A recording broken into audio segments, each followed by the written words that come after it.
Yo, salut tout le monde, ici Akous, reprise des vidéos. Donc on va commencer par un Kra Expingol, dont le passif a été modifié. Maintenant il nous fait gagner une mire lorsque l'on cible notre adversaire avec un sort, ceci étant limité à une fois par tour. Et ensuite la décharge pétulante, donc même si l'explosion sur le huilé est très anecdotique, reste très intéressant, 46 dégâts pour un sort à 6 PA, c'est vraiment très bien. Alors voici le deck, donc il se base sur les mires puissantes, donc je voulais les tester parce qu'elles ont été ajoutées très récemment.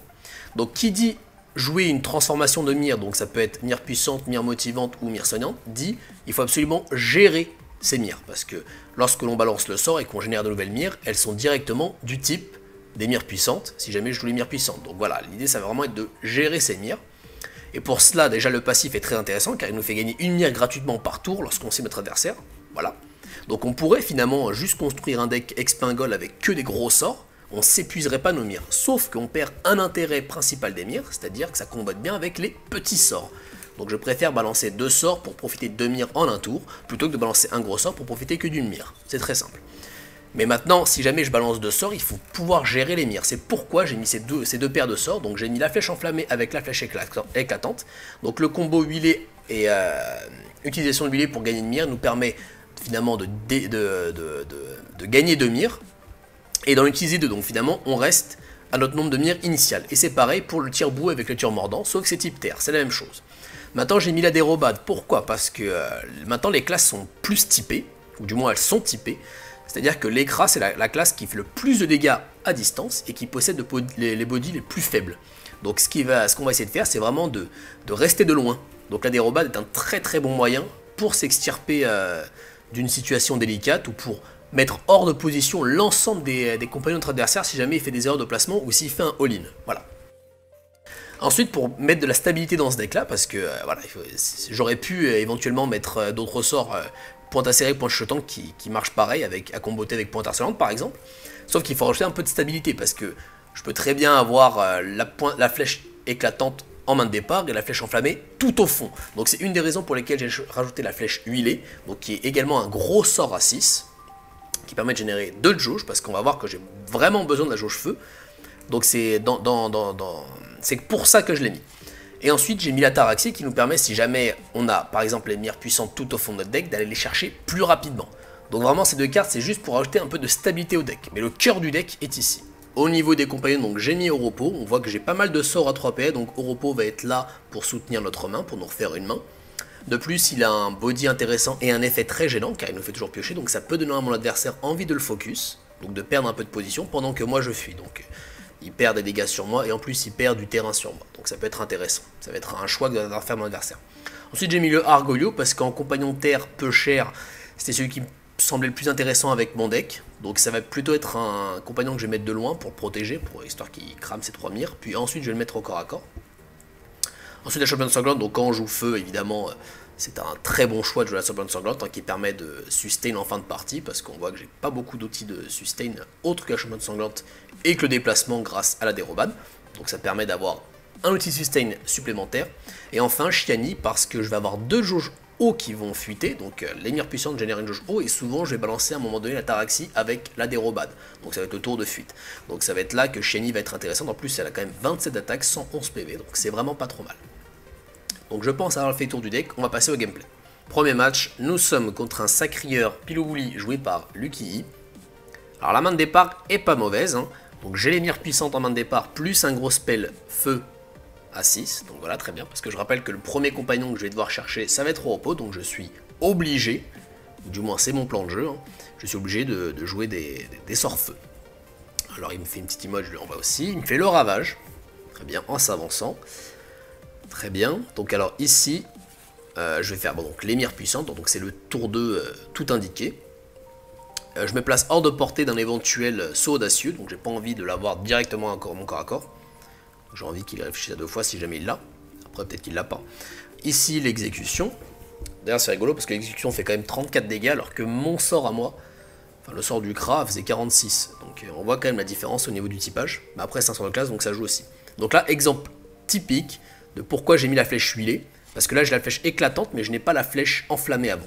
Donc je peux pas profiter de son effet d'apparition de mire. Donc je suis obligé de faire ça dans ce sens là. Parce que j'ai envie d'avancer sur ma jauge feu évidemment. tout en ne perdant pas mes mires. Voilà. Donc il y a juste ces 2-3 trucs à faire attention, après ça va tout seul. Hein. Alors je me place hors de portée d'une frappe cyclone ici. Alors qu'est-ce qu'il fait? Donc il crame sa réserve. Il va nous faire peut-être un gros tour à 8 PA.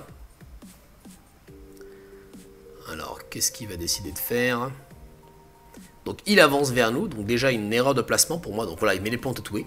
Parce que quitte à avancer vers moi, autant prendre une case plus au centre. Donc j'aurais pris celle qui est à sa diagonale. Parce que là, j'ai juste pouvoir me barrer. Je suis moins enfermé que si jamais il avait pris l'autre case. Donc là, voilà, très bien. L'état huilé, je peux donc le consommer. Plus jouer une ataraxie, plus balancer mon repos. Et je vais donc mettre mon repos ici. Peut-être que j'aurais dû mettre mon repos contre le bord, là. Comme ça, si jamais il aurait invoqué un autre compagnon, il aurait été encore plus loin de moi. Si jamais il voulait taper avec le repos avec. Donc je pense que c'est peut-être une petite erreur de ma part.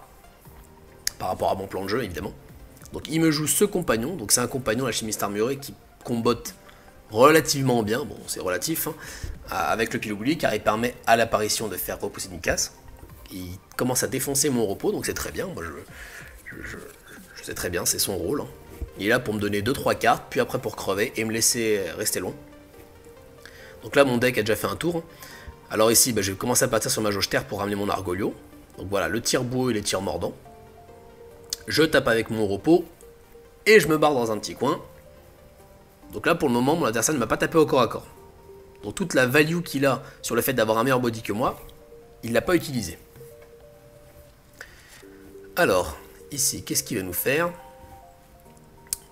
Très bien, donc il fait le tornadoulet pour bien exploser mon repos, mais c'est pas mal ce qu'il fait, parce que non seulement il peut taper mon repos, tout en continuant à avancer vers moi. Donc là, l'alchimiste armuré, d'accord... Ok, mais d'accord, bon.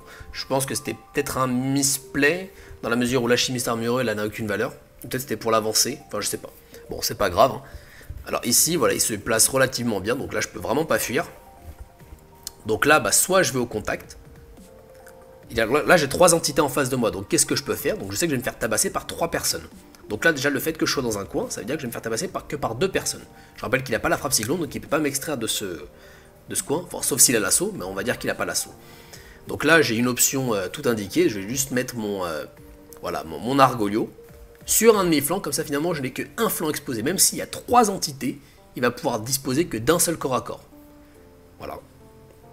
Donc là, je pourrais taper avec mon Argolio, hein, mais je préfère ne pas infliger 8 dégâts, et moi me prémunir de 32 dégâts, je crois, l'alchimiste armuré. Après, voilà, il va pouvoir taper qu'avec une seule personne. Alors après, il peut très bien taper avec son pilobouli, faire l'assaut et me tabasser avec tout le monde. Auquel cas, ça me laisse quand même une porte de sortie avec le Argolio vers le haut. Parce que je pourrais partir avec la dérobate. Donc là, il me tape au corps à corps. Il fait l'exécution. Très bien, donc il tape aussi avec... voilà, il tape avec, avec tout le monde sur l'Argolio. Sauf qu'ici, j'ai le létal. Hein. Donc voilà, le temps qu'il arrive à moi, il est mort. Et c'est terminé pour ce combat. Donc deuxième combat, nous sommes contre un sabliaton gicant joué par Ishta. Donc je commence encore, donc là très bonne sortie encore une fois. Donc la petite décharge pétulante en T1, donc là il me fait une petite emote, je lui fais la même chose, très bien. La petite décharge pétulante. Et j'avance. Très bien, donc là ça va être à lui de jouer. Il a son petit point d'action dans la réserve. Qu'est-ce qu'il va nous proposer? Donc tout d'abord il nous met une petite accumulation pour appliquer l'état mouillé. Et pour gagner un point d'action dans sa réserve, suivi d'un sarcophage. Très bien. Donc moi, ça va être mon tour de classique, juste ennemi puissante. D'ailleurs, c'est une des raisons pour lesquelles j'ai commencé le retour de ces vidéos. Même j'ai recommencé le jeu en jouant Kra, parce que Kra, c'est quand même une classe assez simple à prendre en main. Donc je dis bien à prendre en main. C'est une classe assez simple à prendre en main. Donc du coup, vu que ça fait longtemps que j'ai pas joué, je suis plus trop habitué à tout ce qui est placement, etc. Donc ça me permet de ne pas avoir une surcharge cognitive trop importante. Et là, finalement, le seul truc auquel je dois faire attention, c'est mon placement. Donc, ça permet vraiment de travailler son placement à ce niveau-là, je trouve. Mais après, j'ai des decks SRAM et des decks Xelor à vous montrer, qui sont plus compliqués. Mais voilà, c'est pour plus tard. Faut pas montrer des trucs trop dégueulasses avec plein de misplays. Donc là, il m'a juste fait une permutation à ce tour-là, invoquer son compagnon qui permet de gagner un point d'action à chaque fois qu'il m'applique l'état mouillé. Et il m'a mis un sinistro pour bloquer un de mes flancs. Très bien. Peut-être pour pas que je fuis. Donc là, étant donné que je ne peux pas fuir le corps à corps de son compagnon, je décide de taper avec. Hein. Même si l'idée c'est de fuir, si je ne peux pas fuir son corps à corps, autant profiter de mon attaque. Et d'ailleurs là je me mets hors de portée de l'attaque au corps à corps de mon adversaire. Donc là il joue l'éternité, donc c'est très bien vu, comme ça au moins il peut profiter de son corps à corps. il me tape avec les deux compagnons. Avec les deux personnages, pardon. Très bien, donc il crame sa réserve pour me jouer le sablier du Xelor. Très bien, donc j'avais pas de PA à voler. D'ailleurs, en parlant de ça, dans ce deck là, si vous avez un PA de réserve, il faut directement mettre à la poubelle. De toute façon, vous n'avez que des sorts à 6 et des sorts à 3, donc il n'y a rien à faire avec un PA de plus. Donc le seul risque que vous pouvez prendre, c'est vous le faire voler. Donc si vous avez un PA de réserve, il faut le mettre à la poubelle. Alors là, voilà, je mets le au repos, donc après avoir appliqué l'état huilé grâce à mon gros sort feu, donc la flèche huilée. Et je place comme ceci, donc pas en opposition. Ça me permet, prochain tour, s'il n'y a pas trop de changement au niveau du placement, de me protéger avec le repos. Donc évidemment, ce n'est pas le cas. Il m'empêche de faire un tour plus défensif au prochain. Donc là, il me met la concentration pour mettre état mouillé ou surtout pour profiter d'un point d'action. Donc là, c'est le moment parfait. Là, c'est le moment où tout le monde est dans un endroit. Je me fais accueillir dans tous les sens. Donc là, c'est parfait pour balancer une dérobade. Parce que non seulement je me récupère quelques points de vie, je me replace, mais en plus, je mets hors de position tous mes adversaires. Donc par contre, je ne peux pas faire une dérobade trop énorme parce que j'ai quand même envie de taper avec mon repos sur mon adversaire. Donc j'aurais pu mettre mon repos plus loin, puis après faire une dérobade encore plus loin.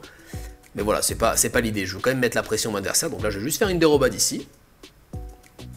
Voilà. Donc là, je suis hors de position de tout le monde. Donc évidemment, je vais me mettre dans le coin. Et ça permet quand même d'avancer sur ma jauge terre. D'accord, donc je veux faire ça. Donc peut-être qu'avec le recul, j'aurais plutôt fait un tir boueux pour pouvoir avoir l'argolo au prochain tour, mais c'est pas grave. Donc ici, il crame la réserve, il me met le gros coucou. Qui coûte 8, c'est ça? 45, voilà. Bon, c'est pas mal. Donc voilà, là, et en plus, il continue à taper mon repos, donc il n'avance pas vers moi. Donc là, voilà, ok, très bien. Il avait tapé avec tout le monde. Donc là, en fait, j'ai la flemme de calculer, hein, évidemment. Mais j'ai l'étal 14 fois, hein, donc il y a mon repos sur le terrain, j'ai un gros tour à disposition. Donc évidemment, le meilleur tour... ouais, d'accord, bon, pourquoi pas. Très bien, donc état huilé, c'était soit ça, soit tir brûlant et éclatant. Voilà. Et là, je le tue, tout simplement. Pour ce troisième match, nous sommes contre un Eneripsa Scalpel joué par Nenini. Alors la main de départ, elle est pas terrible, il manque un gros sort feu. Heureusement pour moi, je le top deck. Donc j'avais 2 chances sur 5. Ce qui n'est pas beaucoup, mais voilà. Je serais sûrement parti sur ma jauge terre sinon. Donc je lui mets l'état huilé. Alors, qu'est-ce qu'il va nous proposer ici? Donc il nous met le sort équilibre, très bien.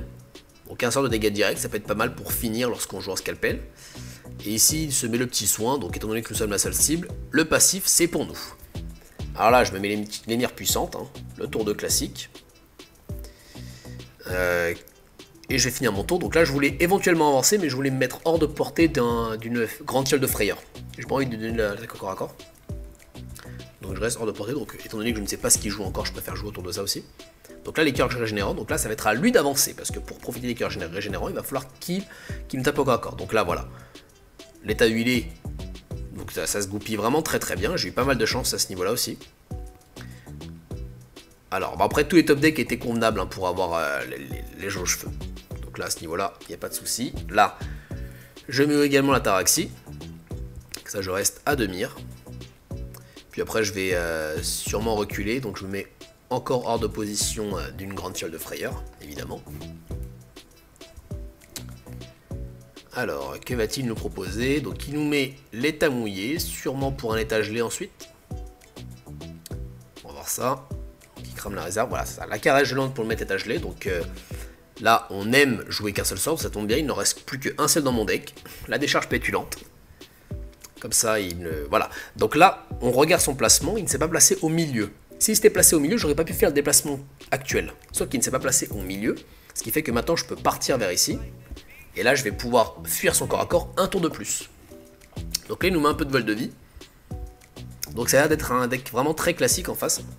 Donc apparemment, il veut pas venir à notre corps à corps malgré tout. Hein. Bon, nous, c'est pas grave, on va invoquer directement le repos. Et on va commencer à partir sur la jauge terre. Hein. Donc finalement, c'est des tours vraiment très classiques. Hein. Voilà. Bon, après, j'ai pas eu la nécessité de changer mon plan de jeu. Parce que j'ai eu une trentaine de victoires pour une seule défaite avec ce deck-là. Alors, que va faire mon adversaire ici? L'Archon Mortis. Donc là, mon placement me permet d'être hors de portée l'Archon Mortis également. Donc la Corlomantis qui combat très bien avec le passif évidemment. Alors là il me joue des compagnons de heal. Très bien. Le Hmal. La Dargon, pardon. Donc voilà, je prends mes 27 dégâts à chaque fois qu'il heal. Donc là il m'a fait un tour à plus de 100 dégâts, donc 108 dégâts, ce qui est pas mal quand même. Donc là j'ai plusieurs options, soit je défonce ses compagnons pour l'empêcher de se heal, soit j'en ai absolument rien à faire et je vais continuer à taper mon adversaire. Donc c'est ce que je vais faire, hein. Je me mets 12 de shield grâce au Argolio. Voilà, après je tape avec mon repos, et je crois même que je vais taper avec mon Argolio pour être davantage agressif, voilà. Et prochain tour, je fais le kill. Donc là s'il ne me tue pas, même s'il fait que se soigner, enfin même s'il m'empêche d'avoir kill au prochain tour, ce n'est pas grave car je peux jouer ma championne sanglante et sustain davantage. Voilà, donc là il régénère beaucoup. Hein.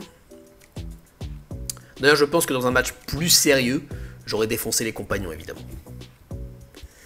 Voilà, hop là.